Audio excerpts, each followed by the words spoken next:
And welcome everyone. Good evening and thank you for your patience. As you can tell, we're quite excited to have you here tonight. I'm really glad to welcome back our families and friends. We have alumni here, we have former teachers, several former teachers. So let's welcome all of our guests. Thank you all for coming. I also want to thank everyone who donated their time or talents of cooking or materials to help with our dinner. The students and the staff ate really well, so thank you for that. I do want to recognize we have one board member with us tonight, our board president, Mrs. Nancy McGuire. Where's Nancy sitting?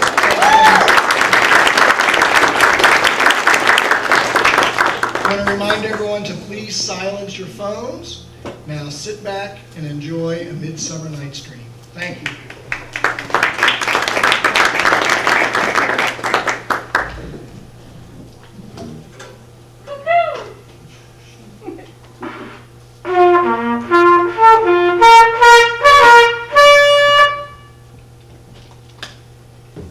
The weather outside is frigid with the winter solstice tomorrow. It will be the shortest day of the year with fewer hours of daylight than any other day of the year. Tonight, however, we aim to gift you with warmth and magic. Our story takes place midsummer during the longest day of the year in 1595. The summer solstice brings upon fantasy, whimsy, and imagination, which makes life seem more like a dream than reality. The greatest happiness of life is the conviction that we are loved. Loved for ourselves, or rather, loved in spite of ourselves. True love is like a precious black pearl. It is so rare that some believe in a myth. Love can make you do some crazy things, like defying your father's wishes, talking to a wall, and partaking in trickery and magical spells. Shakespeare taught us that the course of true love never did run smooth. When the path of true love does run smoothly, the world seems a wonderful place. All bright skies and smiling faces and saying, "Hee-haw!" What? The pursuit of love has the ability to make us irrational fools, according to the one Sir William Shakespeare. Love really is an obstacle course that turns us all into badmen, a donkey even. What is up with this donkey? Where there is love, there is bound to be misfortune and trouble. Tonight you will notice a love square. Yes, you heard that right, a square. You see, like today, love was complicated in 1595. Let me explain.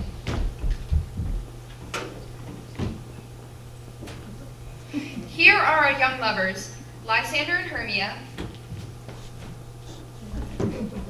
Helena and Demetrius. A very, very mix-up and misplaced love. You see, he loves her, but she loves him not. She loves him, but he loves her not. And let us not forget that Lysander and Hermia are really in love with each other.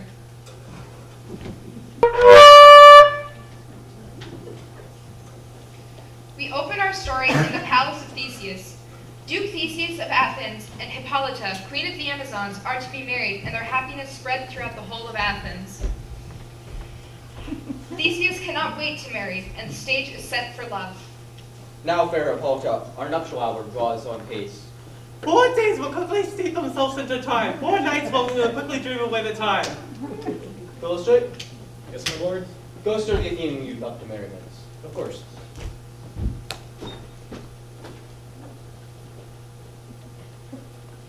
Meanwhile, Aegeus, the father of Hermia, has requested to speak with Duke Theseus concerning his disobedient daughter. Aegeus says his daughter has been bewitched, and he has come to lay down the law with the Duke's help. You see, Hermia loves Lysander, but her father believes that another fellow, Demetrius, is more suited. Just so we are clear, this was a patriarchal society, and Hermia had no say in the matter. Duke Theseus, I beg your pardon, my lord. But Aegeus, what's the news with thee? Full of destiny, I come against my daughter Hermia. Demetrius hath my consent to marry her, but Lysander has filched my daughter's heart. I love her so. My lord, good Aegeus, say I fit to marry Hermia. And what say you, Hermia? I beg your grace, if I may know the woes that may befall me if I refuse to wed Demetrius. Either to die if you yield not to your father's wishes, or endure the library of a nun. Relent, sweet Hermia. You have her father's love, Demetrius. You marry him. True, he has my love. And what is mine, my love shall render him.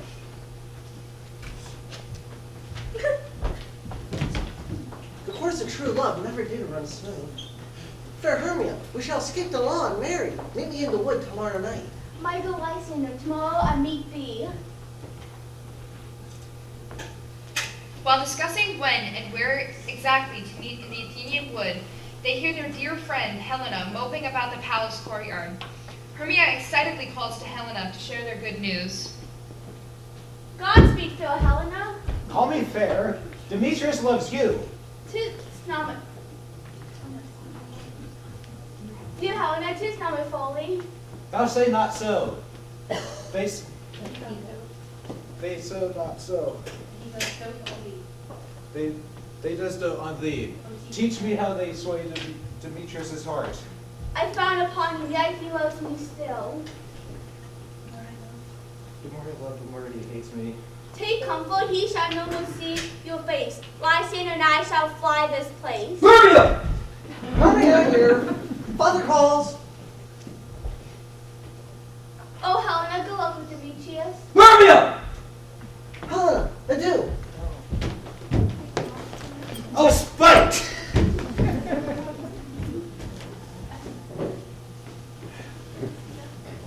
Hey, Demetrius. Get thee gone. Do I not in plain truth I tell you I love you now? For that I love you more.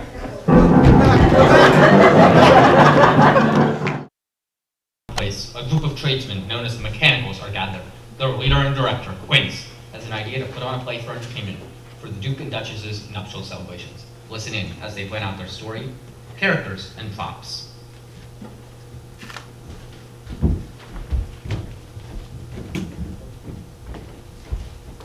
Is our company here? You were best to call them generally, man by man, according to the list. Here's a scroll of every man's name thought to fit in the play for our interlude before the Duke and Duchess on their wedding night. First, good Peter Quince. Say what the player treads on, then read the names of the actors. Mary, our play is called The Most Lamentable Comedy and Most Cruel Death of Pyramus and Thisbe. A very good piece of work. Now, Peter Quince, call forth your actors. Masters, spread yourselves. Answer as they call you. Nick Bottom the Weaver? Ready, name what part I am for and proceed. You, Nick Bottom, are set down as Pyramus, What is Pyramus, a lover or a tyrant? a lover that kills himself most gallant for love. That will ask for some tears in the true performing of it. If I do, let the audience look into their eyes. I will move stones. Now name the rest of the players. Francis Sweet, the bells mender. Good Peter Quince. You must take this beyond you. What is this be? A wandering knight? It is the lady that Pyramus must love.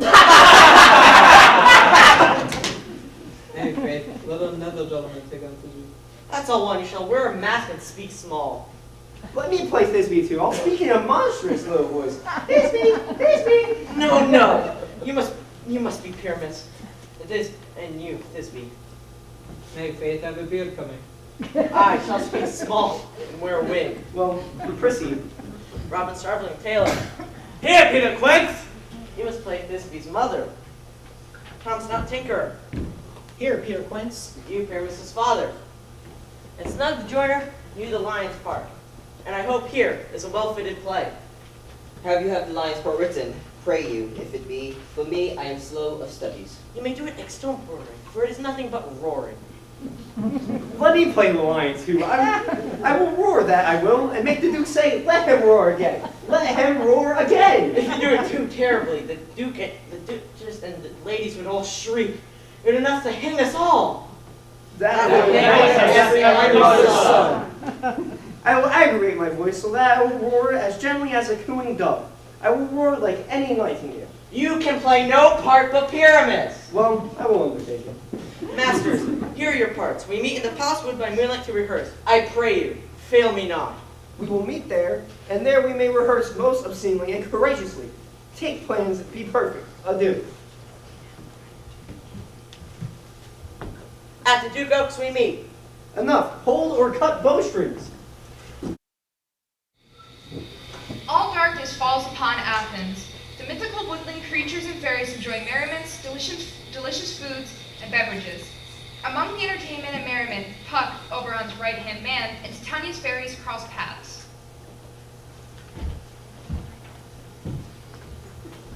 How now, mad spirit? Window wander you? Over hill, over dale, through bush, through briar. Over park, over pale, through flood, through fire. We do wander everywhere. Swimming in the moon's sphere, we serve the fairy queen. Farewell, spirit. We'll be gone, our queen, and all her elves. Come here, anon.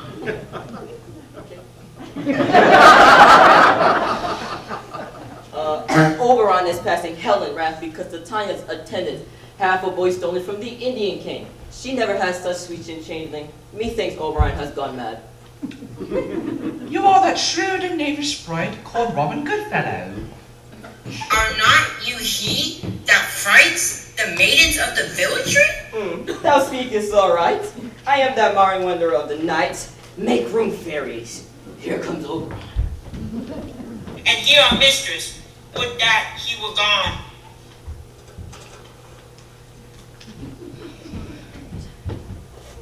One can be the moon and still be jealous of the stars. Enter our king and queen of the fairies. Poor Oberon, who has it all, for this Athenian wood is his kingdom, has found himself quite jealous of the sweet changeling boy that his sweet changeling child that his wife, Queen Titania, has promised to raise.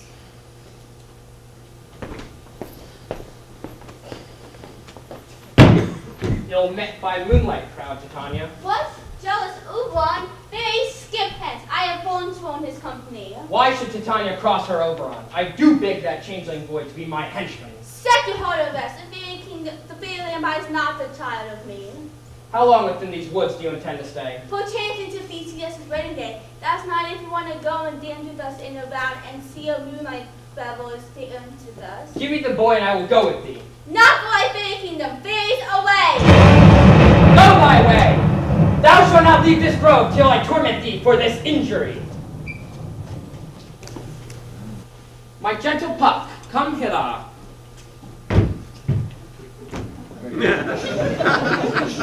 Thou rememberest the flower or the bolt of Cupid fell? I remember. Fetch me that flower, for a drop of it the juice of it on sleeping eyelids will make man or woman mad with dote upon the next living creature. Ooh, I'll put a gun around the earth in 40 minutes. Once I have this juice, I will watch Titania while she sleeps and drop the liquor of it on her sleeping eyelids. Next thing she sees, be it lion, bull, wolf, or bear, she will pursue it with the heart and soul of love.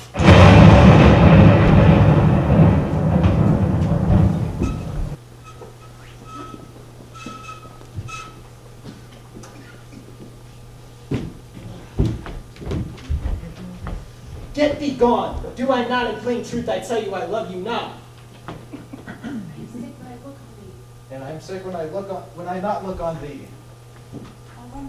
And I'll run from thee, and I'll lead thee to the wild beast. The eldest half is not such hard as you.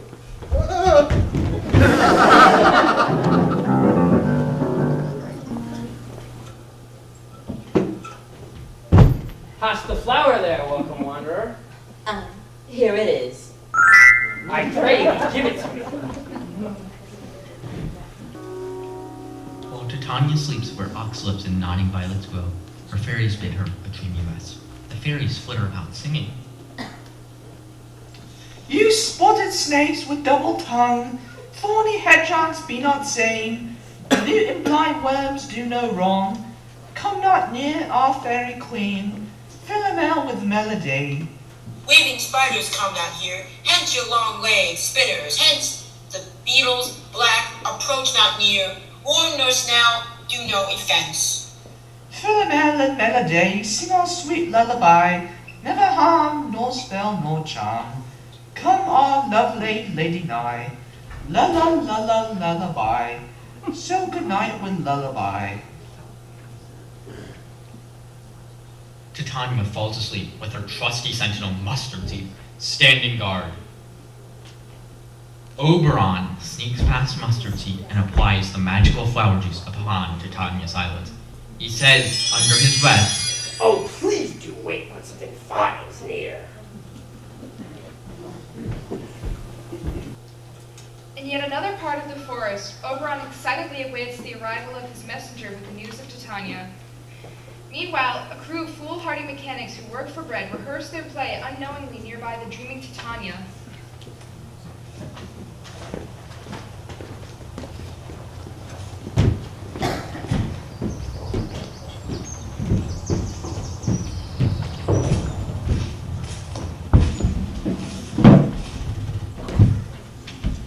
Are we all men?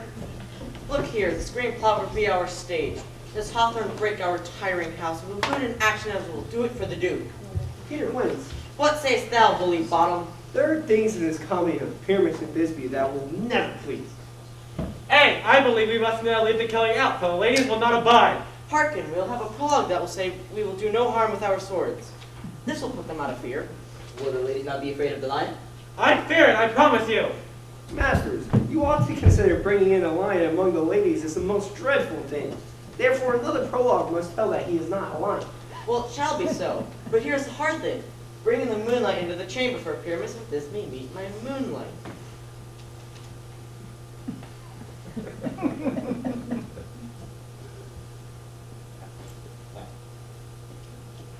We swing it in here, so under the cradle of the fairy queen. One must come in with a bush of thorns and a lantern and say, he is the person of moonshine. Aha! Let starveling be our moonshine.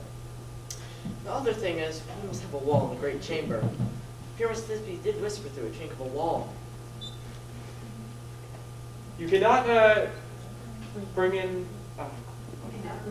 you can never bring in a wall. Some man or other must present wall. Let him have some plaster about him, and hold his fingers gloves. And though that craning shall Pyramus and Thisbe whisper. That may be. Then Snout, you play wall. Come sit down and rehearse your parts.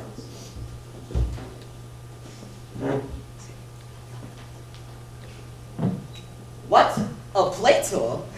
I'll be an auditor, an actor too, if I see cause. Speak, Pyramus. Thisbe, stand forth. Thisbe, the flowers of Otis savor sweet. Odors. 'Tis odors. Odors savor sweet, so hath my breath, my dearest Thisbe dear. But hark, a voice, stay thou here before a while, and by I will to thee appear.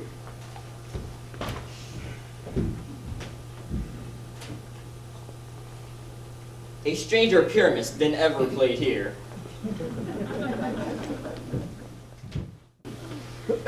Must I speak now? Aye, marry you must. Go see about a noise, and then returns. Most radiant Pyramus, I'll meet thee, Pyramus, at Ninny's tomb. It's Nina's tomb.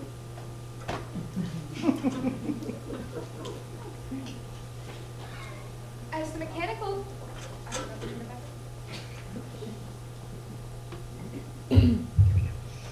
As the mechanicals continue on with the merriments of their rehearsing, Quince gathers them to discuss the particulars of their play. They wonder where their beloved Nick Bottom has gone. Suddenly, a hairy, horrible, hexing creature appears with the ever-hoaxing Puck.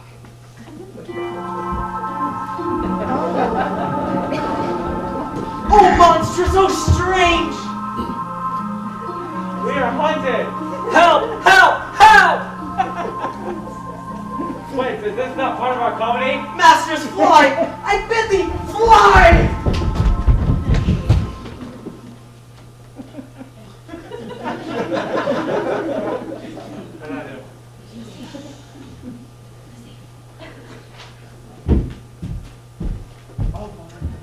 I'll lead you about around. Through book, brick, brog, or briar, you neigh, bark, grunt, and roar, and burn at every turn. Why do they run away? To frighten me? Oh, Bottom, thou art changed. What do I see on thee? What do you see? Hee-haw! Bless thee, Bottom, bless thee! Thou resemble a donkey! I see their knavery is to make an arse of me. To frighten me. If they could do what they can, I will sing that they shall hear that I'm not afraid. He also birds so black of hue, with orange on your bill. that the lost little witch is not so true. The Oh, what gentle angel wakes me from my flying bed. I pray thee, mortal, sing again. My ear is much enamored of thy note. I am enthralled of thy shape. Oh, I do love thee. Methinks, mistress, you should have a little reason for that. Thou art wise as thou art beautiful. Not so either. I should go hither. I have this wood do not desire to go. Thou shalt remain here by the wood, oh no. Oh, I do love thee, therefore stay with me, and I'll give thee space to attend on thee. Peace blossom, mustard seed. Ready? And I. Where shall we go? Be kind and courteous to this gentleman. Hail, mortal! Hail! Tie my love's tongue up. Blink him silently.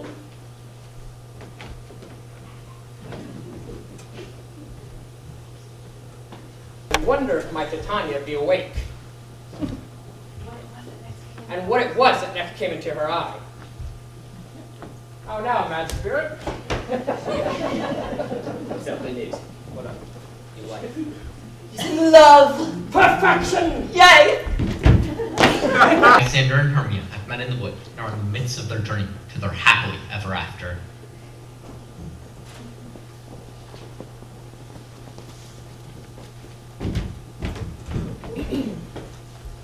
I have forgot our way. Shall we rest, Hermia? Be it so, if I knew of it, and upon this bank shall rest my head. Puck searches the forest for the young couple whom Oberon saw quarreling. Just so we're clear, he's supposed to find Demetrius and place the flowers used in his eyes. In his journey, Puck happens upon the resting Hermia and Lysander. He mistakes Lysander for Demetrius and places the flowers used in Lysander's eyes. All the while, Helena has been chasing after Demetrius in the wood. Demetrius somehow was able to ditch her, and poor Helena, in searching for Demetrius, stumbles over the sleeping Lysander. He awakes. Puck looks on, proud of his deed.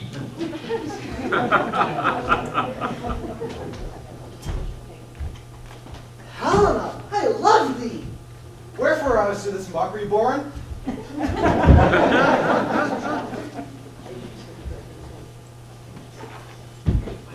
Hermia!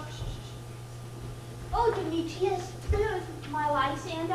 Why do thou rebuke my love? Have you killed Lysander? If so, please kill me too. I have not killed Lysander. I do not know where he wanders. I'll look to the wood for him. Oberon suddenly appears to tell Puck that he has mistakenly put the flower juice on the wrong gentleman's eyes. Oh, what folly! He tells Puck to find Helena and hold charm Demetrius' sight. Oberon drops the magic flower juice into Demetrius' eyes. Puck returns, Helena and Lysander following behind him. The two humans don't see Puck or Helena, or Oberon, of course. Oh, my fair and divine Helena! What did thou sayest? I do love thee so. 'Tis I that do love Helena. Nay, keep thy Hermia. Hermia, you are unkind, Demetrius, for you love Hermia. Nay. If that love is gone, Hermia, 'tis yours. Oh, spite, what is this folly? Why, Lysander, why this leave me so? To find my fair Helena, of course. Yes, going to not Helen. Lysander, that cannot be. She too is part of this confederacy. To think this is a sport to play me as such a dim-witted fool. And you, Hermia, you ungrateful maiden. It's going to not Helena. Haven't you said Lysander to follow me and to tell Demetrius to call me fair? Nay, Lysander, what is this, my sweet love? Thy love? No, my heart is Helena's. Nine, Lysander. Helena's mine. You juggle, you thief of love. Fie, you puppet! Puppet, eh? That way goes the game. You hast stolen Lysander, now thou shalt pay. Let her not hurt me. No, she shall not. Be not afraid, Helena. Lo, she too, when she is angry, she is keen and shrewd. Though she be but little, she is fierce. Well, come to me. Get thee gone. Fear not, Helena. She shall not harm thee. Speak not of Helena, Lysander, who you love. Nay, don't tell me whom I love, Demetrius.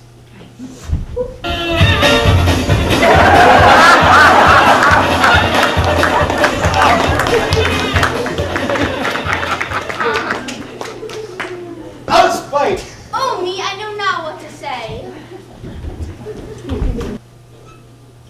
In yet another part of the Athenian forest, Titania and Bottom enjoy each other's company. Titania places flowers amongst his sleek, smooth head and kisses his fairly large ears. Bottom calls upon Peas Blossom and Mustard Seed to scratch his head as the marvelous hair upon his face is ticklish. Titania dotes on him by offering him hay and some good dry oats. These are some delicious dry oats.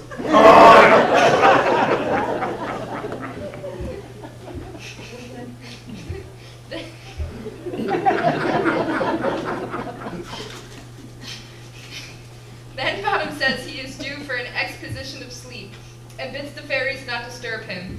Titania encases Bottom in her arms and sings her sweet, hairy love to sleep. It appears one of our narrators have broken.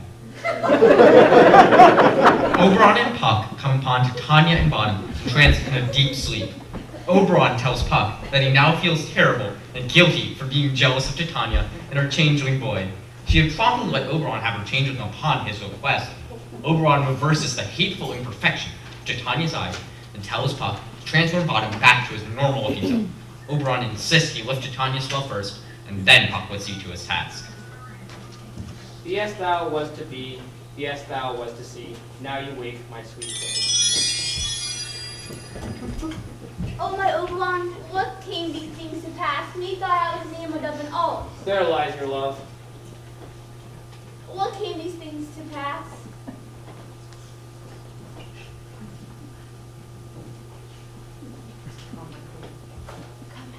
Come, my queen, take my hands, and we are new now in amity.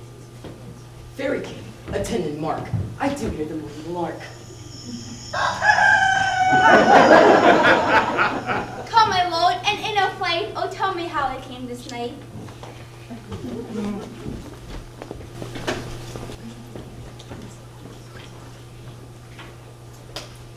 Meanwhile, the mechanicals gather and set forth to find their sweet Bottom, for whom they have not seen for almost a day. They are worried about their play, and Flute asks Quince, if Bottom is not found, how can the play go on? Quince tells the men it is not possible, because there is not a man in all of Athens who can better perform pyramids. Flute agrees that Bottom has the best wit of all the handicraftsmen in Athens. Snug alerts them that the Duke is coming from the temple, freshly married. Bottom suddenly appears before them, and Quince's inquisition on his whereabouts begin. Bottom does not utter a word about his rare vision, but says he is ready to perform for the Duke. Now when thou wakest, thou takest full thy nice peep.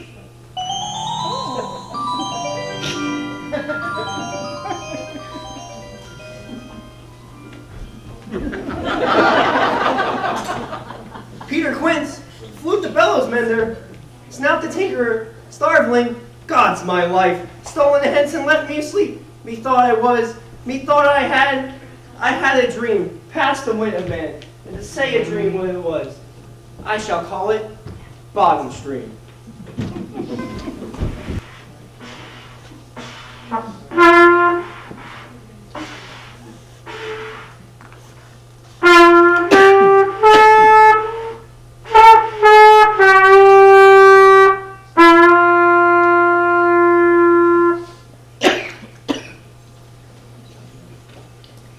It is now the part in our story where we have a play within a play. But first, it is time to congratulate Duke Theseus and Duchess Hippolyta on their nuptials. We would like the audience to join in a round of applause for the newlyweds.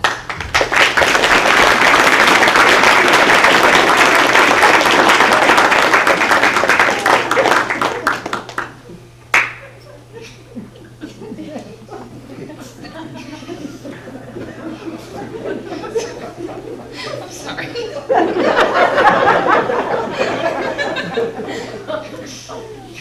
The Duke and Duchess awaits the merriments promised to them in celebration of their marriage. While talking amongst themselves, Philostrate checks to make sure that planned entertainment is sufficient for his Duke and Duchess. For a proud attendant never disappoints. Philostrate, Yes, my lord. what have you? Ah, a tedious merry tragic of Pyramus and his love, Thisbe. Merry, tedious, tragic, and brief. That is wondrous hot and strange black snow. What are they that do play it? Athenian men, my lord. Aye, bring them in. Yes, my lord. Your grace, they approach.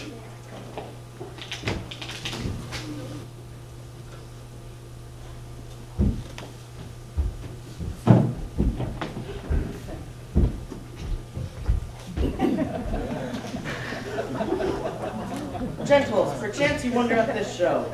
Go wonder on till truth make all things plain. This man is Pyramus, if you would know. This beauteous lady is Thisbe. This man with rough cast off presenteth wall. That vile wall which these lovers sunder. If their walls chink, poor souls they are content. To whisper at the which let no man wonder. This man with lantern and bush of thorn presenteth moonshine, if you would know. By moonshine did these lovers think no scorn. To meet at Ninus' tomb there to woo. This grisly beast, which lion hight by name, the trusty Thisbe coming first by night, did scare away, rather did affright, and as she fled, her mantle did flaw, which lion vile with bloody mouth did stain. Anon comes Pyramus, sweet youth and tall, to find his trusty Thisbe's mantle slain, whereat with bloody baneful blade, he bravely broached his boiling bloody chest, and Thisbe carrying in mulberry shade, his dagger drew and died. For all the rest, rhyme, moonshine, wall, and lovers twain, at large discourse, while here they do remain.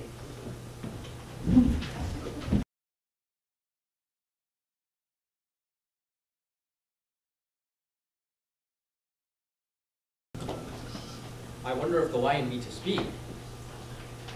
No wonder, my lord. I, Snout by name, present as wall, and such a wall as I'd have you think, that had in it a craned hole or chink. This cranium is, right and sinister, through which these fearful lovers are to whisper.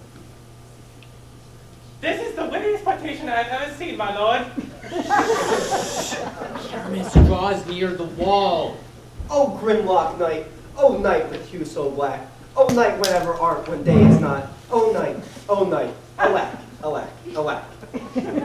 I fear my Thisbe's promise is forgot. And thou, oh sweet, oh wall, oh sweet and lovely wall, show me thine chink to blink through my eye. Thank you, wall. Thou was courteous to me. But what do I see? Not my sweet Thisbe.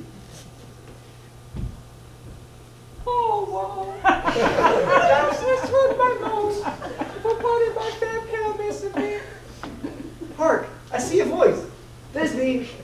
My lord, thou art my love, methinks. I am thy lover's praise. Oh, kiss me through the hole of this vile wall. Oh, why me? My lips do not touch. Wilt thou meet at Ninny's tomb? Wilt thou meet me at Ninny's tomb straight away? Ninus' tomb. I meet thee without delay, my fair Pyramus. Thus have I, wall, my part discharged so, and being done away, wall doth go.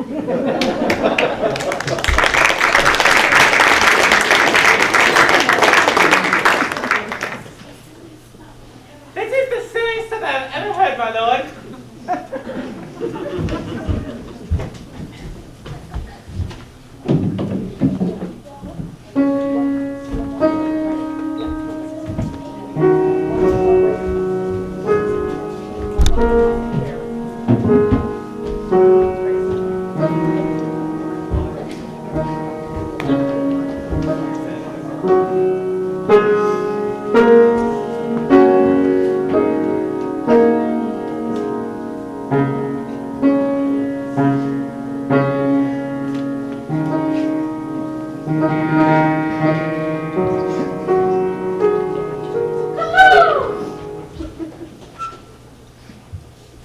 You ladies, gentle hearts to fear, with smallest monstrous mouse that creeps on floor, may quake and tremble here, when lion doth roars. Rawr. This winter doth the horned moon present. Is the most courteous of these, and gentle too. This winter doth the horned moon present. Myself the man in the moon do seem to be. How is this the man in the moon? He should be in the lantern. I'm weary of the moon, my lord. Proceed, moon. All I have to say is that the lantern is the moon. I the moon, the man in the moon, and this thorn bush is my thorn bush. Thisby is coming close.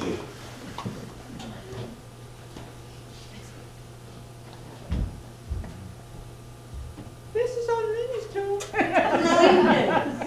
Where is my love? Oh. Right.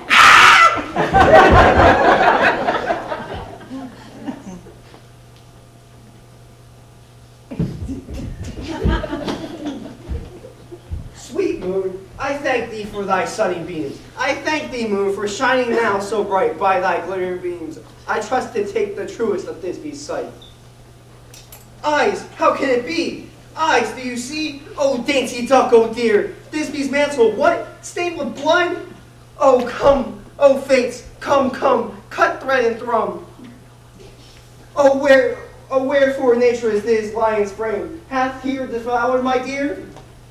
Thisby is, no, no. Thisby was the fairest dame, that lived, that loved, that liked, that looked with cheer.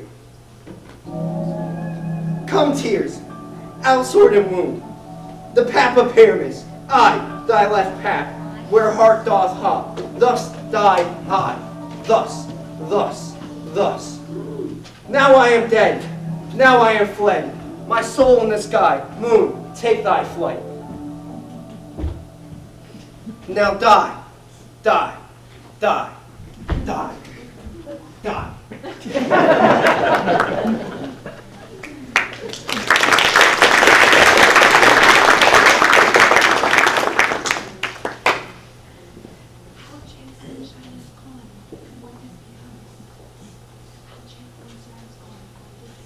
How chase is moonshine gone before this becomes? She will find her by starlight.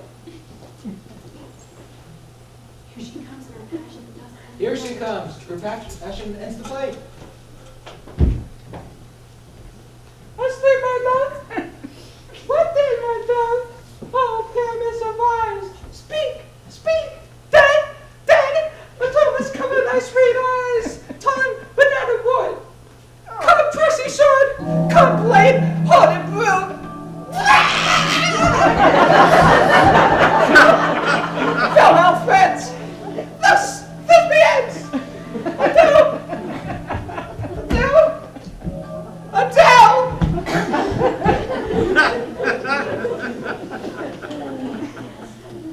Aye, and wall too? No, I assure you the wall that parted their fathers is down. Will please see the epilogue? No epilogue, I pray you. Your play needs no excuse. For when all the players are dead, there be no one to be blamed. Mary, a fine tragedy. The iron tongue of midnight hath told 12. Sweet friends, to bed, for 'tis fairy time. While the love swears dramatic waiting through the night, Puck looked on with twinkling eyes. But Oberon tells him he's made a horrible mistake, and he must fix this lover's mess immediately. Puck searches the forest for Demetrius. Black out. Black out. Get on stage.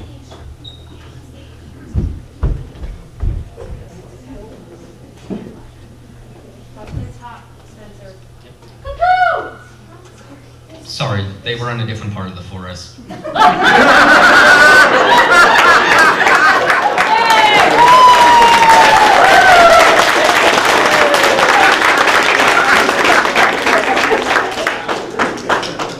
While the love squares dramatic waned through the night, Puck looked on with twinkling eyes. But Oberon tells him he's made a horrible mistake, and he must fix this lover's mess immediately. Puck searches the forest for Demetrius. Lysander. Helena. And Hermia. And finally, having found them, he squeezes the flower's juice in Lysander's eyes and says, Now when thou takest that true delight of a formless lady eye, every man should take his own. he decides it's best for all that Demetrius stay in love with Hermia, with Helena.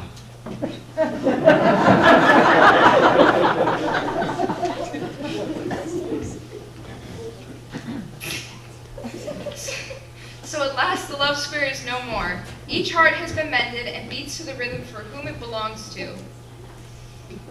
Good Theseus saw through the law to the righteousness of true love, and let Hermia be with her Lysander.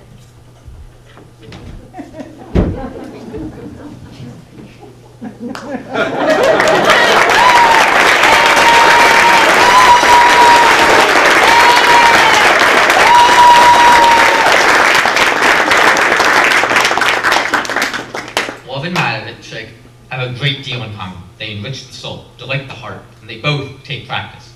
Oberon and Puck learn through their trickery that it is best to let love live and not meddle with people's hearts and emotions. Helena and Demetrius are now happily in love. It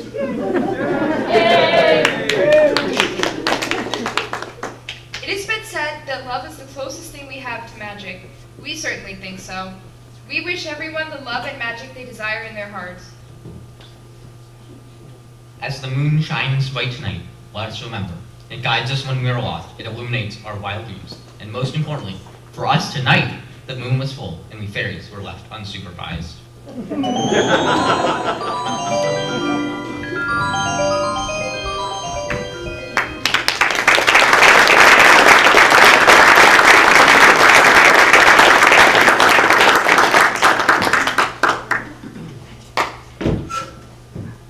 If we shadows have offended, think but this is all is mended.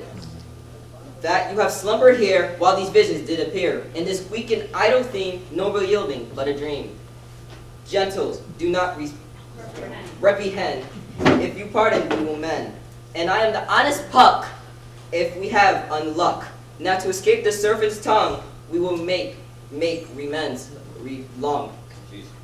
Else the Puck a liar calls. So good night to you all. Give me your hands and we be friends, while Puck shall restore our mends.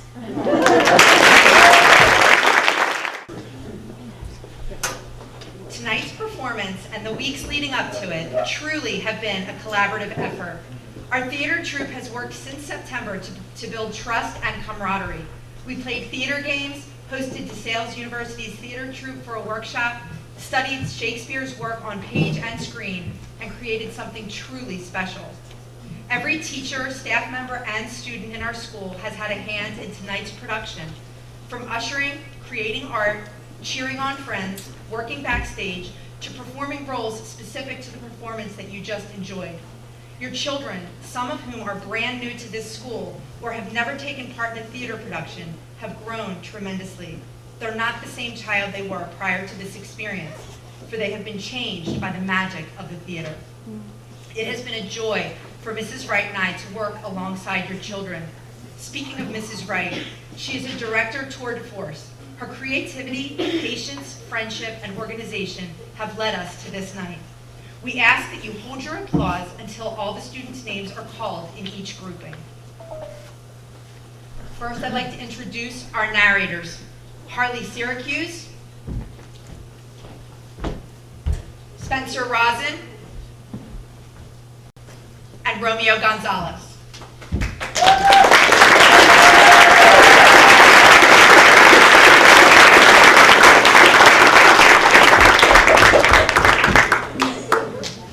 Our Royal Athenian Court, Spencer Rosin as Duke Theseus,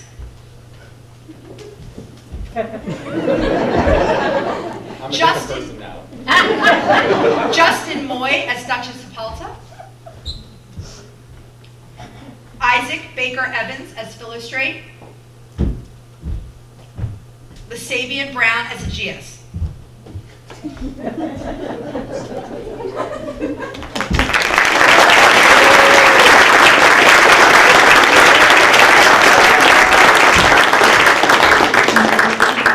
And now for our love square, Mark Mack as Lysander.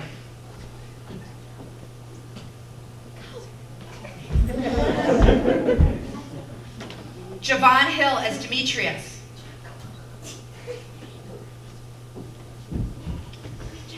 Isaac Baker Evans as Helena. Arden Lisnoff as Hermia.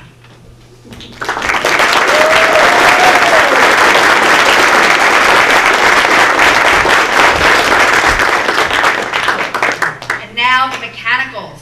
Sam Mandel as Quince the director. Javon Hill as Snout the tinker and Wall. Lasabian Brown as Snug the joiner and Lion. Justin Moy as Starveling the tailor and Moonshine. Romeo Gonzalez as Flute the bellows mender and Thisbe. And Anthony Keener as Nick Bottom and Pyramus.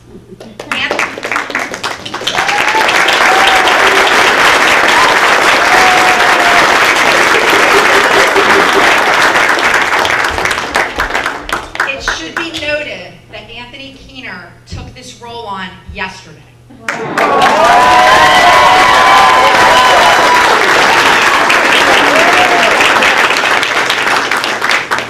And the fairies of the forest. Robert Adelson as King Oberon. Arden Lisnoff as Queen Titania. Joey Dodsworth as the Changeling Child.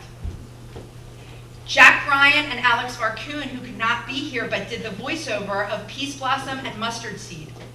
And Morgana Culler making a special appearance as the visiting woodland sprite. And Lasabian Brown as our merry wanderer of the night, Huck.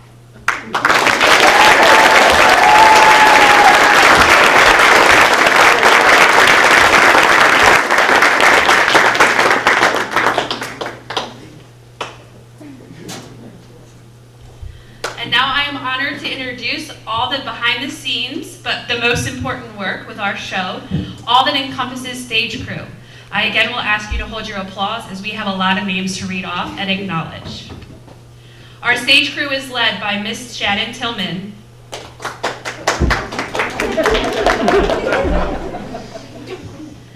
Her trustworthy, hard-handed workers are Anthony Keener, Joey Dodsworth, Dennis Marin, Henry Deputy, Romeo Gonzalez, and Harley Syracuse.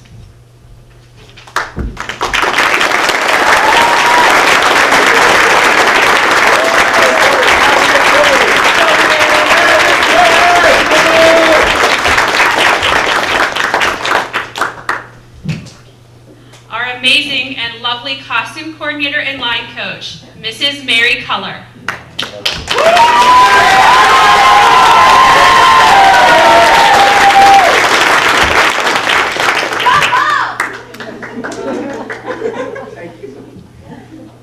Please don't hold your breath for this next lineup. Set design and artistry led by Miss Lauren Swin, assisted by St. Fred Fredericks. Harley Syracuse. Ben Sanchez. Spencer Rosin. Joey Dodsworth. Dennis Marin. Anthony Keener. Faith McAfee. Persephone Winchester. William Medico. DJ Tedrow. Ryan Stulak. Luke Alansky. Javon Hill. Mitchell Shin.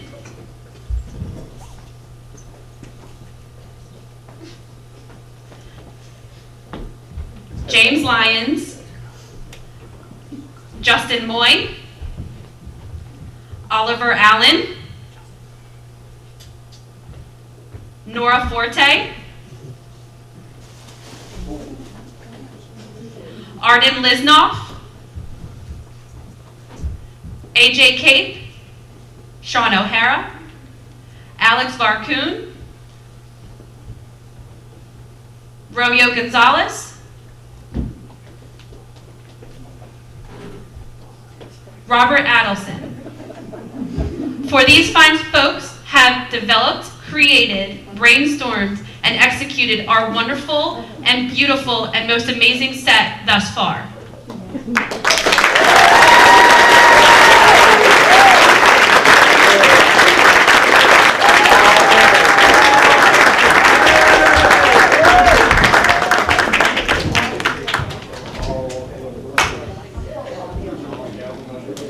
Music and sound effects, led by Mr. Evan Schullery, assisted by Mr. Paul Geis. DJ Ted Rowe on trumpet.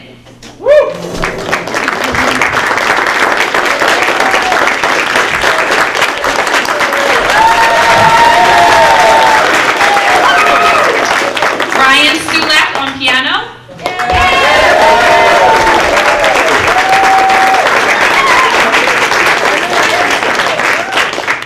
Henry Deputy for music competition and sound effects.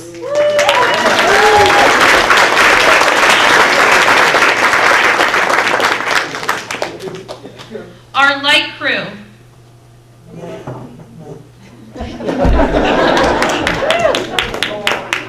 Our light crew on color lights. Showing you right now. Nora Forte and Tor Munson.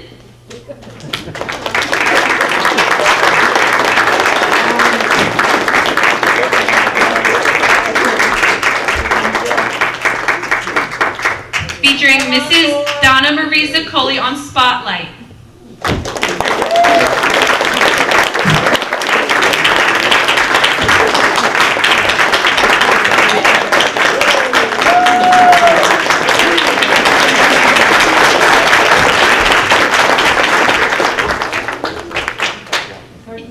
It's terrible. Now you know how it feels, Mrs. Zaccoli. Our videography and photography led by Mrs. Sheila Fredericks. Oliver Allen on camera operator. James Hansen, headshot photography assistant. And Mr. Chris Brady for our live streaming coordinator.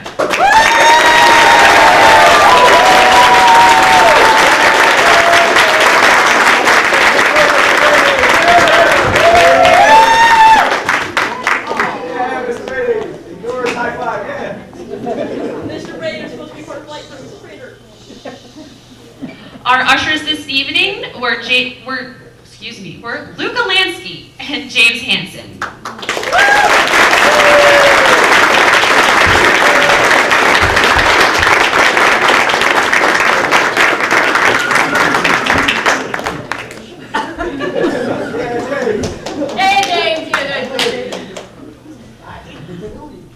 Tonight's play reel was led by Mrs. Catherine Birch, assisted by Mr. Stephen Birch and Jasper.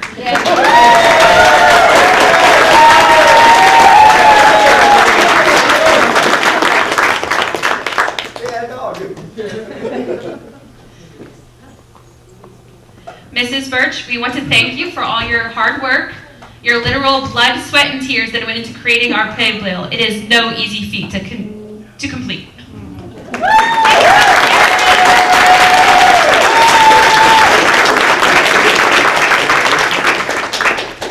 Our comm room coordinator throughout our few weeks of rehearsals. A special thanks goes out to Mrs. Marty Phillips and Willa.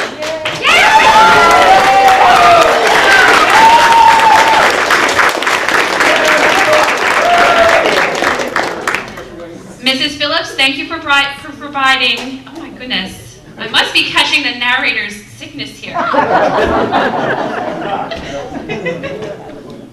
Thank you for providing a calming and special environment in room 12B for students during rehearsals. It is most appreciated.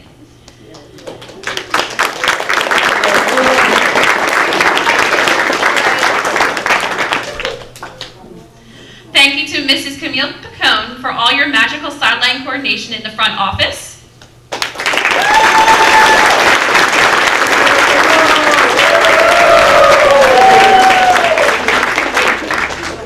And finally, but certainly not the least, a special thanks to Mr. Bennett for his belief, support, and trust in our magical theater program. Thank you all for attending our show. It has been a great pleasure to work with your children.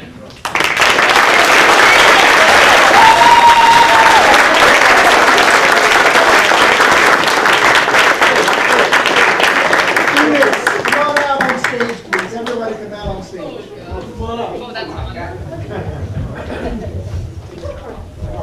Harley, everyone did a great job, but Harley was thinking about, I can't do this, it's too much, and then you were laughing like you were so comfortable. I loved it.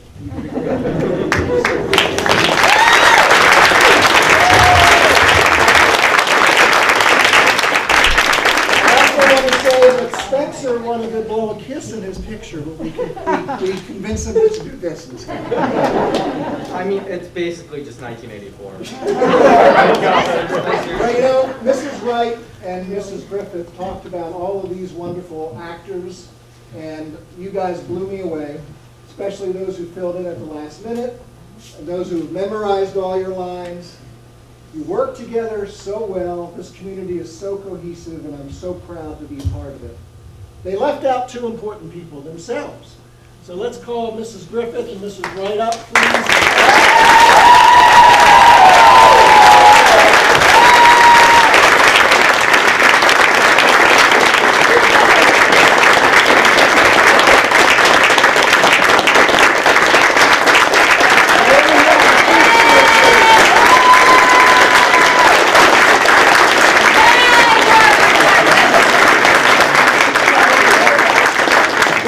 Ladies and gentlemen, thank you again for your support, for your contributions of food, or especially the brownies, they were amazing. And mostly, thank you for sharing your children with us. We are so lucky to work with them every day, and we are so proud to be a part of this community. And as one of our students says often, we're a family. So from our family to yours, I wish you a very Merry Christmas, Happy Hanukkah, Happy New Year. Thank you all very much.